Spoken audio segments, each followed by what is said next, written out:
Hello students, today we are going to start our chapter 7, The Necklace or Footprints Without Feet book. So here you can see the title of the story, The Necklace, and it itself is very interesting. So in this story, the story is about a selfish lady and her name is Matilda, and she is unsatisfied with her life as she wants a rich husband. But because she belongs to a family of clerks and her family is unable to give dowry, she is married to a clerk. उसकी शादी किससे कर दी जाती है? एक clerk से कर दी जाती है. So one day both the husband and wife are invited to a grand party at the minister's house. But Matilda doesn't have good clothes and jewels to wear at such a party. So her husband suggested her to buy a dress and ask an old friend of her for some jewelry. So then she borrows a necklace from her friend and goes to the party. So what happens next proves to be a lesson for the unhappy lady. So with this background, let's begin this chapter. She was one of those pretty young ladies born as if through an error of destiny. Matilda Loisel was a pretty young lady who was born into a middle class family. वो कैसे family के अंदर पैदा हुई थी? एक middle class family के अंदर, और वो बहुत ही सुंदर थी. और उसकी फैमिली कैसी थी? Her family worked as clerks. Into a family of clerks means her family worked as clerks. So she had no dowry, no hopes, no means of becoming known, loved and married by a man, either rich or distinguished, and she allowed herself to marry a petty clerk in the office of Board of Education. So she was simple but she was unhappy. यहाँ पे क्या बताया गया है कि जो उसकी family थी, they didn't have any means to arrange dowry for her marriage, कि उनके पास ऐसा कोई साधन नहीं था कि भी वो उसकी शादी के लिए ड्योरी का अरेंजमेंट कर सके. And nor she didn't have any other means by which she could befriend a rich man to be loved or married to him. और ना ही उसके पास ऐसे कुछ साधन थे जिससे कि भाई वो एक अच्छे खासे एक रिच आदमी के साथ वो लव कर सके और वो उससे शादी कर सके, क्योंकि उसके पास ऐसा कोई साधन ही नहीं था, क्योंकि उसकी जो फैमिली थी वो बहुत ही एक मिडिल क्लास फैमिली थी. तो ना चाहते हुए भी ये जो मटिल्डा लड़की थी, इसको एग्री होना पड़ा और उसे एक पैटी मीन्स जो एक हम मानकर चले स्मॉल इन स्टेटस. ओके, तो ऐसे क्लर्क के साथ, एक लिटिल क्लर्क के साथ जो कि कहाँ काम करता था? बोर्ड ऑफ एजुकेशन के ऑफिस के अंदर जो एक छोटा सा क्लर्क था, उसके साथ उसको शादी करने के लिए एग्री होना पड़ा. शी वॉज सिंपल, वो बहुत सीधी सादी सी थी, बट शी वॉज अनहैप्पी, लेकिन वो खुश नहीं थी, वो बहुत दुखी रहती थी. अब उसके दुख का क्या कारण था? वो खुश क्यों नहीं रहती थी? वो हम अब आगे बढ़ेंगे. She suffered incessantly, feeling herself born for all delicacies and luxuries. She suffered from the poverty of her apartment, the shabby walls, and the worn chairs, and all these things tortured and angered her. She suffered incessantly means continuously. वो बहुत ज़्यादा क्या होती थी? वो बहुत ज़्यादा सफ़र करती थी, हमेशा दुखी रहती थी, हमेशा ये फील करती थी कि मानो जो उसका जो जन्म है, born for all delicacies and luxuries, यानी कि उसका जो जन्म है वो हर तरह के जो भी डिलीशियस जो डिशेस होती हैं और जो लग्जरियस लाइफ को स्पेंड करने के लिए हुआ है. वो तो एक अच्छी खासे घर में पैदा होनी चाहिए थी, वो एक मिडिल क्लास में पैदा होने के लायक ही नहीं थी. She suffered from the poverty of her apartment means वो जिस घर में रहती थी वहाँ पर भी वो क्या फील करती थी कि उसका घर अच्छा नहीं है. She suffer from the poverty means she was unhappy and जिस घर के अंदर वो रहती थी, जिसके घर की जो उसका घर था वो उससे ज़्यादा डिज़र्व करती थी. She deserve much better than what she had got.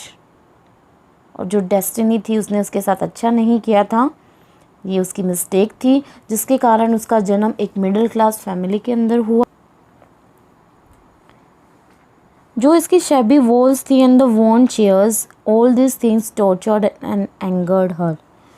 उस घर की जो शैबी मीन्स जो अनटाइडी, जो बहुत ही गंदी सी, अगली सी, डर्टी सी जो वॉल्स थी उसकी, और उसकी जो टूटी फूटी चेयर्स थी, वो हमेशा ये सारी चीज़ें उसके दुख को और बढ़ा देती थी, हमेशा उसे टॉर्चर करती रहती थी और हमेशा उसे गुस्सा दिलाती रहती थी. When she seated herself for dinner opposite her husband, who uncovered the tureen with a delighted air, saying, "Oh, the good pot pie! I know nothing better than that." She would think of elegant dinners of shining silver. She thought of the exquisite food served in marvelous dishes.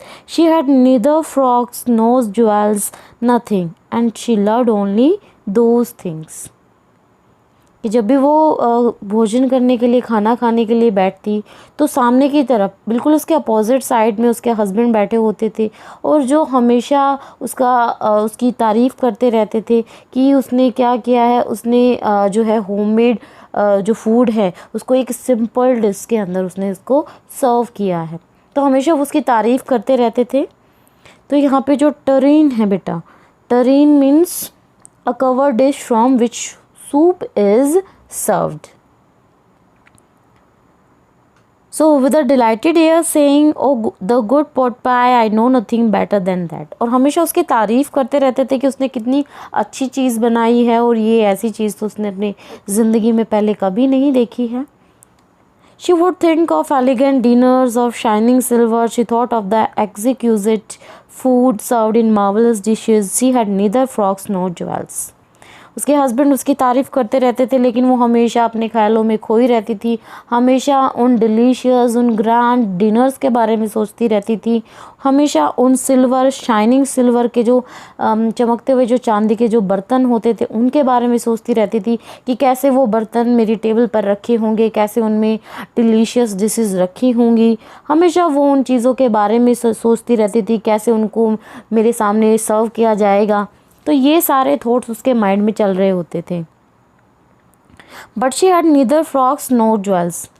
लेकिन उसके पास क्या था? She didn't have any fancy jewels और good dresses. उसके पास कोई अच्छी ड्रेस नहीं थी, ना ही अच्छी ज्वेलरी थी उसके पास, यानी कि उसके पास कुछ नहीं था. And she loved only those thing. और वो केवल उन्हीं चीज़ों के बारे में सोचती रहती थी. उसकी डिज़ायर क्या थी कि बस ये चीज़ें मेरे पास होनी चाहिए. She had a rich friend, a schoolmate at the convent, who she did not like to visit. She suffered so much when she returned. She wept for the whole days from despair and disappointment. अब यहाँ पे उसकी जो friend है उसके बारे में बताया गया है कि जो मैम लॉयज़ल थी, मटिल्डा थी, उसकी एक बहुत ही अच्छी दोस्त थी. ठीक है. She had a school friend whom she did not like to meet. लेकिन वो उससे मिलना पसंद नहीं करती थी क्योंकि she was a rich lady. वो कैसे थी? वो बहुत ही ज़्यादा रिच थी, और वो कॉन्वेंट स्कूल में पुराने टाइम से ही उसकी क्या थी? उसकी फ्रेंड थी. लेकिन वो उसके पास जाना पसंद नहीं करती थी क्योंकि वो बहुत ज़्यादा रिच लेडी थी, और उसके घर से लौटने के बाद हमेशा वो प्रॉब्लम्स फेस करती थी, हमेशा दुख तकलीफ़ें सहन करती रहती थी, हमेशा सैड फील करती थी. और काफ़ी दिनों तक जब वो उसके घर से वापस आती थी, after meeting her she used to cry for days together looking at the condition of her life. कि जब भी वो उसके घर से उससे मिलकर आती थी तो हमेशा वो रोती रहती थी काफ़ी दिनों तक, अपनी कंडीशंस पर, अपनी स्थिति पर, अपनी हालत पर वो दुख एक्सप्रेस करती रहती थी कि मेरी जो हालत है वो ऐसी क्यों है, और वो इतनी अच्छी लग्जीरियस लाइफ कैसे स्पेंड कर रही है. One evening her husband returned elated, bearing in his hand a large envelope. "Here," he said, "here is something for you." कि एक दिन उसका जो हस्बैंड है, जब वो घर वापस आता है काम से, जब वो घर वापस आता है तो वो बहुत ही ज़्यादा खुश होता है, और वो अपने हाथ में एक एनवेलप पकड़े हुए होता है, एक लिफाफा अपने हाथ में वो पकड़ कर रखता है। इलेटेड का मतलब होता है बहुत ही ज़्यादा खुश होना, वेरी हैप्पी। और वो जब वो आता है तो वो क्या कहता है, वो इसे इन्फॉर्म करता है that the envelope was for her and asked her to open it. और वो क्या कहता है उसे कि ये तुम्हारे लिए एक एनवेलप है, और वो उसे खोलने के लिए कहता है। She quickly drew out a printed card on which were inscribed these words: The Minister of Public Instruction and Madame Jose Rapenu asked the honor of Mr. and Ma'am Loisel's company Monday evening, January 18 at the minister's residence. So यहाँ पे जो M है, it means Mr. in French language and Ma'am means Mrs. in French language. So she quickly drew out. अब वो जल्दी से वो जो inscribed means जो वहाँ पे written था, वो पेपर उसको खींचकर वो बाहर निकालती है जिसके ऊपर कुछ वर्ड्स लिखे हुए थे। और वो वर्ड्स क्या थे कि जो मिनिस्टर ऑफ पब्लिक इंस्ट्रक्शन है और जो मैम जॉर्ज रेम्पान्यू है, उन्होंने सोमवार को, मंडे इवनिंग, सोमवार शाम को 18 जनवरी की जो शाम है वहाँ पर अपने रेजिडेंस पर मिस्टर और मिसेस लॉयजल को वहाँ पर क्या किया है, वहाँ पर उनको इनवाइट किया है। So instead of being delighted as her husband had hoped, she threw the invitation spitefully. Spitefully means hatefully. Upon the table, murmuring. Murmuring means speaking in a low voice. So what do you suppose I want with that? कि इसके बजाय कि वो बहुत ज़्यादा खुश हुए कि भाई उसके पास एक अच्छा सा कार्ड आया है, उसके पास इनविटेशन आया है, उसे एक अच्छे से फंक्शन में जाने का मौका मिलेगा, तो खुश होने के बजाय जैसा कि उसके जो हस्बैंड हैं वो ये उम्मीद लगा कर बैठे हुए थे कि वो खुश हो जाएगी, उसने उस इनविटेशन कार्ड को बड़ी हेटफुली उसे उस मेज़ पर फेंक दिया। और फिर वो धीरे से आवाज़ में उसने बोलते हुए वो क्या कहती है, what do you suppose I want with that, means कि तुम क्या चाहते हो कि मैं इस एनवेलप का क्या करूं। But my diary, I thought it would make you happy, you never go out and this is an occasion, a fine one, everybody wishes one and it is very select. Not many are given to employees. You will see the whole official world there. अब वहाँ पर उसका husband उसे मनाने की कोशिश करता है। वो उसे कहता है कि मुझे तो ये लगा था कि माय डियरेस्ट वाइफ, मुझे तो ऐसा लगा था कि तुम क्या है, तुम खुश हो जाओगी क्योंकि तुम कभी बाहर नहीं निकलती हो, and this was a rare occasion, और ये हर एक एम्प्लॉय को, मेरे ऑफिस के हर एक एम्प्लॉय को नहीं मिला है। और उसने ये भी बताया कि अगर वो वहाँ जाएगी तो she would be meeting a lot of people from his office there, तो वहाँ वो उसके ऑफिस के बहुत सारे लोगों से मिलेगी। She looked at him with an irritated eye and declare impatiently, what do you suppose I have to wear to such. लेकिन मटिल्डा अपने हस्बैंड से पूछती है कि अगर वो उसके साथ जाती है तो then what could she wear to such a grand party, तो वो इतनी बड़ी ग्रैंड पार्टी के अंदर उसके पास तो कुछ पहनने के लिए भी नहीं है।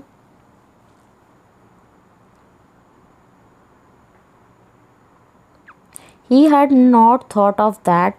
He stammered, why the dress you wear when we go to the theatre? It seems very pretty to me. उसका हस्बैंड बिना ये सोचे कि भी वो क्या सोचेगी इस बारे में, वो हकलाते हुए, स्टैमर मीन्स स्टटर्ड, हकलाते हुए बोला कि जो ड्रेस तुम पहनती हो जब हम थिएटर पर जाते हैं तो वो तो मुझे बहुत ही अच्छी लगती है। Then he was silent, stupefied in dismay at the sight of his wife weeping. He stammered, what is the matter, what is the matter?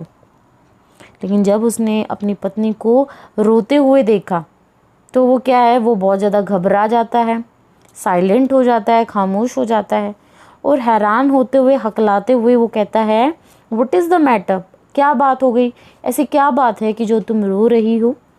By a violent effort, she had controlled her vexation and responded in a calm voice, wiping her moist cheeks. Nothing, only I have no dress, or consequently, I cannot go to this affair.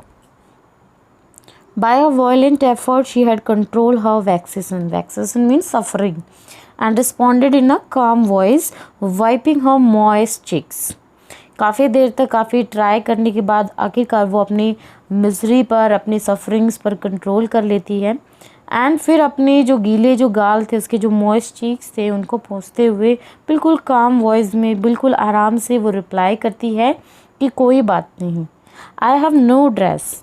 जो reason है वो क्या है कि मेरे पास एक अच्छी सी dress नहीं है, मेरे पास कोई अच्छी ड्रेस नहीं है, इसीलिए क्या है कि मैं इस अफेयर के अंदर, मीन्स मैं इस बॉल के अंदर मैं नहीं जा सकती हूँ। So give your card to some colleague whose wife is better fitted out than I. कि जो अपना जो ये इनविटेशन कार्ड है ये अपने किसी कलीग को दे दो जिसकी जो वाइफ है उसके पास मेरे से अच्छी ड्रेस हो। He was grieved but answered, let's see, Matilda, how much would a suitable costume cost? बहुत ज़्यादा दुखी हो जाता है वो कि भाई इसके पास तो कभी भी ड्रेस नहीं होती है पहनने के लिए, और दुखी होने के बाद फिर वो आखिरकार रिप्लाई करता है कि लेट्स सी, चलो देखते हैं मटिल्डा कि तुम्हारी जो ड्रेस है उसके ऊपर कितने पैसे लगेंगे, एक अच्छी सी कॉस्ट्यूम के कितने पैसे लग जाएंगे। Something that would serve for other occasions, और एक ऐसी ड्रेस जिसे कि तुम दूसरे मौक़ों पर, दूसरे ओकेजन्स पर भी पहन सको। एंड समथिंग वेरी सिंपल, और ये कैसी होगी, ये बिल्कुल सिंपल सी होनी चाहिए कि एक ऐसी ड्रेस होनी चाहिए। चलो ढूंढते हैं और वो बनवाते हैं और देखते हैं उसमें कितने पैसे लगते हैं कि वो जो दिखने में भी सीधी सादी सी लगे और जिसे तुम दूसरे ओकेजन्स पर भी पहन सको। She reflected for some seconds, thinking of a sum that she could ask for without bringing with it an immediate refusal and frightened exclamation from the economical clerk. कि कुछ देर तक तो वो ये सोचती रहती है, कैलकुलेट करती रहती है और ये भी सोचती रहती है कि अगर उसने इतने पैसे मांगे तो ये जो क्लर्क है कहीं ये इस बात के लिए रिफ्यूज़ ना कर दे, इनकार ना कर दे, इसलिए वो डर के मारे कहीं जो है चीख ना पड़े उसके ऊपर कि भी तुम इतने पैसे मेरे खर्च कराओगी। तो ये सारे थॉट्स जो है उसके माइंड में उठते रहते हैं और आखिरकार वो हेजिटेट होते हुए कह ही देती है, I cannot tell exactly, but it seems to me that 400 francs ought to cover it. वो उसे कह ही देती है हिचकिचाते हुए, हेजिटेशन में थी वो, तो हेजिटेटेड होते हुए वो जवाब दे ही देती है कि मैं नहीं जानती हूँ अच्छे से, बट मुझे लगता है कि जो ये ड्रेस है इसमें लगभग 400 फ्रैंक तो लग जाएंगे।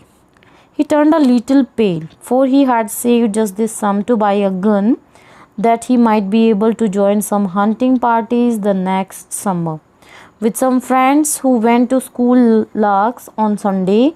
Nevertheless, he answered, very well, I will give you your 100 francs.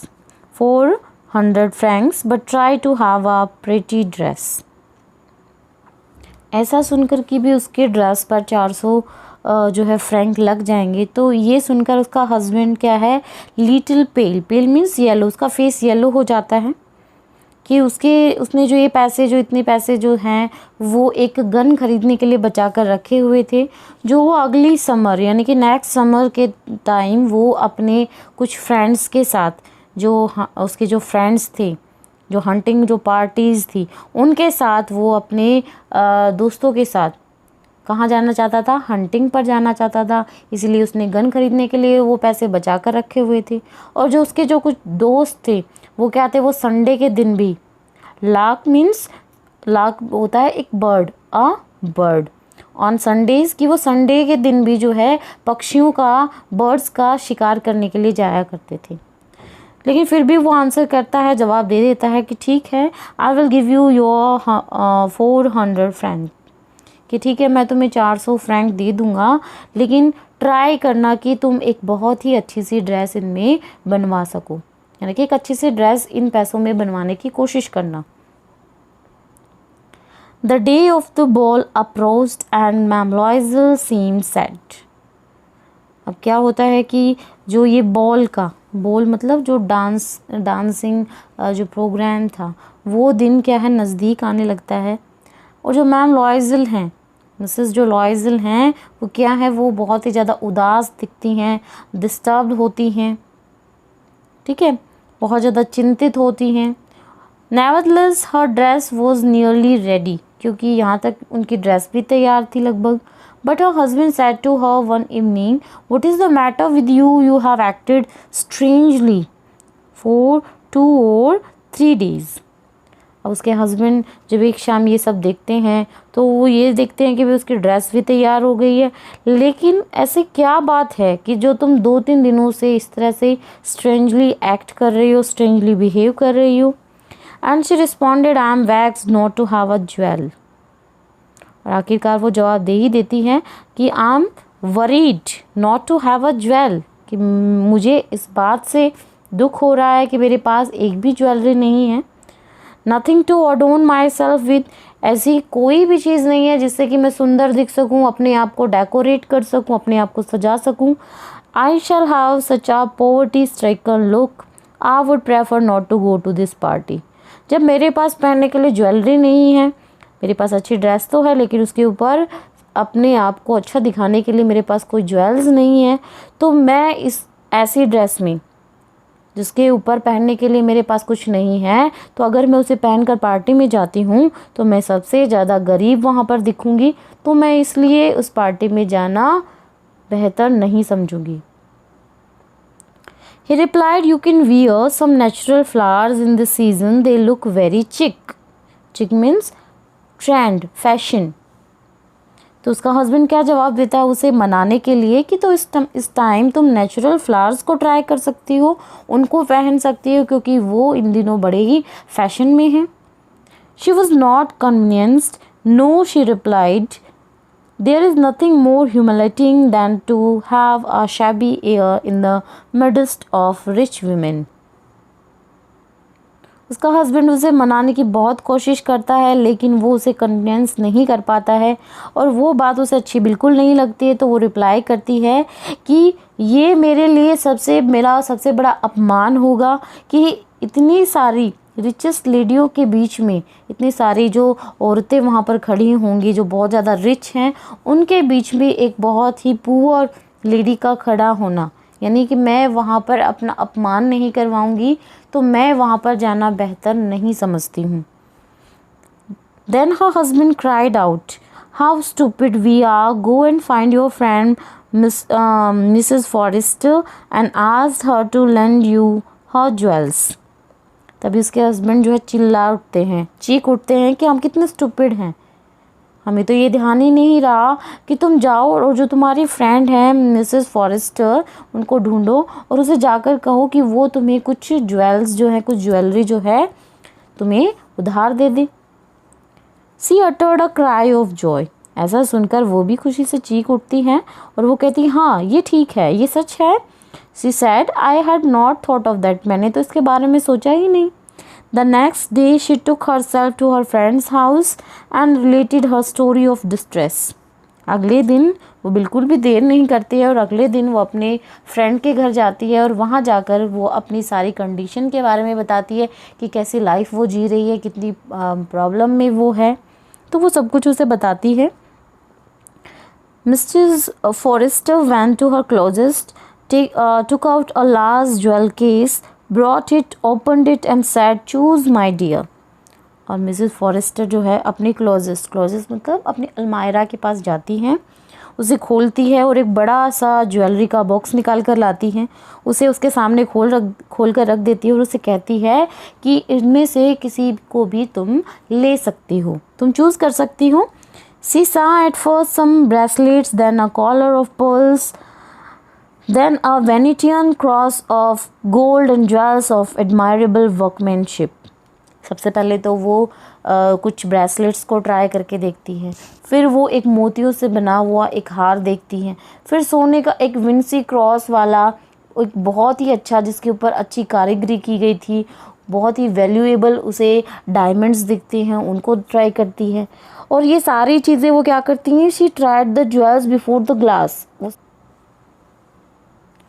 और वो सारे ज्वेल्स को क्या करती है, वो सारे ज्वेल्स को मिरर के सामने पहन कर देखती है, लेकिन हेजिटेट हो जाती है कि ना तो वो इन ज्वेल्स को छोड़ पा रही है, ना ही उन्हें ले पा रही है। Then he she asked have you nothing more. लेकिन फिर वो जैसे तैसे करके कह ही देती है कि क्या तुम्हारे पास कुछ और नहीं है। Why yes look for yourself, I don't know what will please you.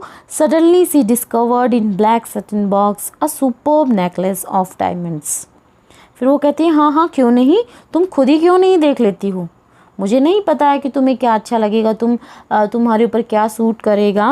और फिर अचानक से वो एक ब्लैक कलर के सैटिन वाले बॉक्स के अंदर एक उसे डायमंड का एक बड़ा ही सुपर्ब नेकलेस उसे मिलता है। Her hands trembled as she took it out. She placed it about her throat against her dress and was ecstatic. Then she asked in a hesitating voice full of anxiety, could you lend me this, only this? Why yes, certainly. और जब वो उस superb necklace of diamonds को देखती है तो उसके हाथ जब उसे बाहर निकालने वो लगती है तो कांपने लग जाते हैं। और she placed it about her throat, वो उस अपने ड्रेस के ऊपर उसे अपने गले में पहन कर देखती है। और वो क्या होता है, वो बहुत ही ज़्यादा अच्छा लगता है उसे, और वो उसे कई देर तक खड़े होकर देखती रहती हैं कि ये उसकी ड्रेस पर बहुत अच्छा लग रहा है। फिर वो हेजिटेट होते हुए उसे पूछती है, उसे बहुत ज़्यादा चिंता भी होती है कि अगर ये इस बारे में पूछेगी कि मुझे तो ये जो नेकलेस है, डायमंड नेकलेस, ये मुझे पसंद आया, तो कहीं वो उसे मना ना कर दे। तो वो हेजिटेट होते हुए, चिंतित होते हुए उसे कह ही देती है कि could you lend me this, क्या तुम मुझे ये उधार दे सकती हो, ओनली दिस, बस केवल यही। वाई येस सर्टेनली, हाँ हाँ बिल्कुल, तुम इसे ले जा सकती हो। सो बेटा ये था आपकी वीडियो का फर्स्ट पार्ट कि जब मैम लॉयज़ल अपनी फ्रेंड मिसेस फॉरेस्टर से वो डायमंड का नेकलेस लेती है तो क्या उसे पहनकर वो उस बॉल प्रोग्राम के अंदर जा पाती है, क्या सिचुएशन वहाँ पर होती है, कैसे हालात वहाँ पर होते हैं, क्या वो जिस चीज़ के लिए वहाँ पर आई थी, जिस बारे में वो सोचती रहती थी, क्या वो उसमें सक्सेसफुल हो पाती हैं या नहीं हो पाती हैं, वो हम इसके सेकंड पार्ट में पढ़ेंगे। सो बेटा keep learning and keep practising at your home. Bye and have a nice day.